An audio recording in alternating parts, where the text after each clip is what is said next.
نحمده ونصلي على رسوله الكريم اما بعد فاعوذ بالله من الشيطان الرجيم بسم الله الرحمن الرحيم قل جاء الحق وزهق الباطل ان الباطل كان زهوقا آمنت بالله صدق اللہ مولانا العظیم۔ محترم حضرات، آج میں ایک ایسی عظیم ہستی کا تذکرہ اور ان کی زندگی کے کچھ گوشوں کو بیان کرنا چاہتا ہوں جسے 13ویں صدی کا مجدد مانا گیا ہے۔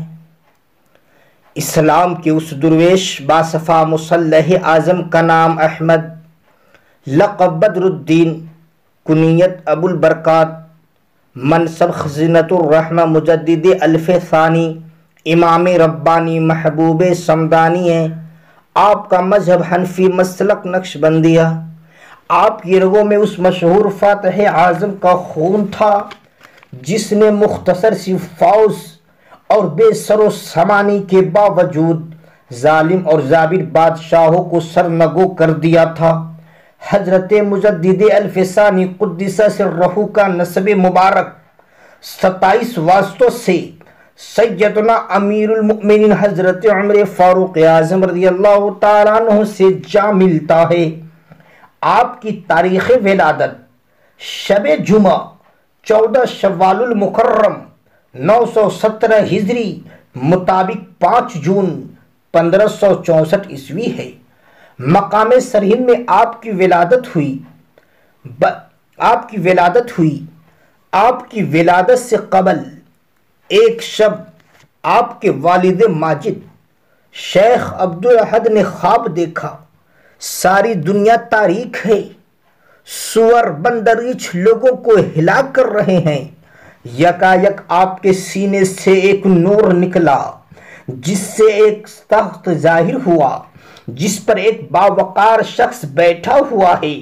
اس کے روبرو تمام ظالم بدین بھیڑ بکری کی طرح ذبح کیے جا رہے ہیں، اور کوئی کہنے والا بلند آواز سے کہہ رہا ہے، جاء الحق وزهق الباطل ان الباطل كان زهوقا۔ صبح ہوئی تو اپنے زمانے کے مرشد کامل قطب دورہ حضرت شاہ کمال الرحمہ سے تعبیر دریافت کی۔ شاہ صاحب نے فرمایا، تمہارے ہاں ایک مبارک لڑکا پیدا ہوگا جس سے الحاد و معصیت کا خاتمہ ہوگا۔ بچپنے کے عالم ہی میں آپ کے عالم باعمل عارف کامل ہونے کا ذکر مشہور ہو گیا۔ چنانچہ ایام شیر خارگی میں ایک بار سخت علیل ہوئے، بیمار پڑ گئے۔ والدہ ماجدہ شاہ کمال کتھیلی کی خدمت میں لے گئی۔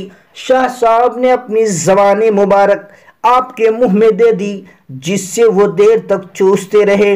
شاہ صاحب نے فرمایا، خاطر جمع رکھو، یہ لڑکا بڑی عمر کا ہوگا، عالم باعمل اور عارف کامل ہوگا۔ زمانہ تعلیم۔ آپ بچپنے ہی کے عالم میں بہت ہی ذہین و فطین تھے۔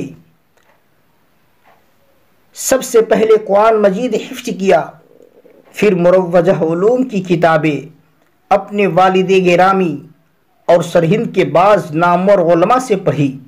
17 سال کی عمر میں سند فراغت حاصل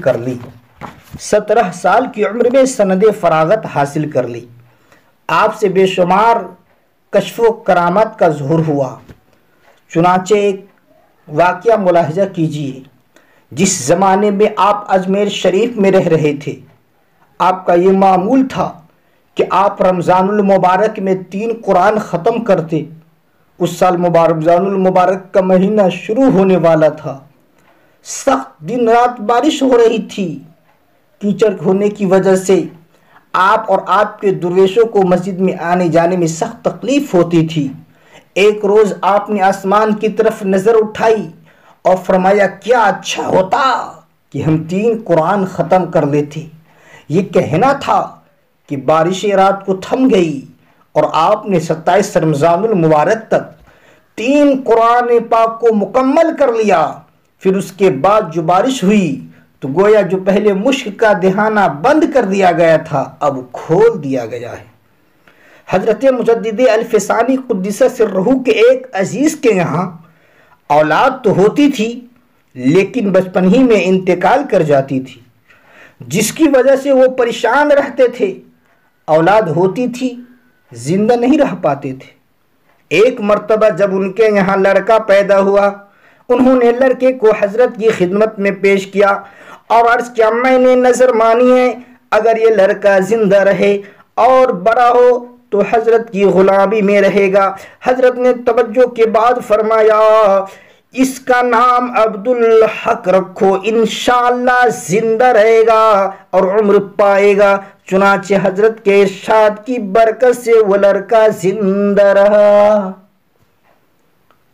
آپ کو اپنے وصال کے وقت آپ کی عمر کیا ہوگی اور آپ کب وصال کریں گے، یہ بھی آپ کو پتا تھا۔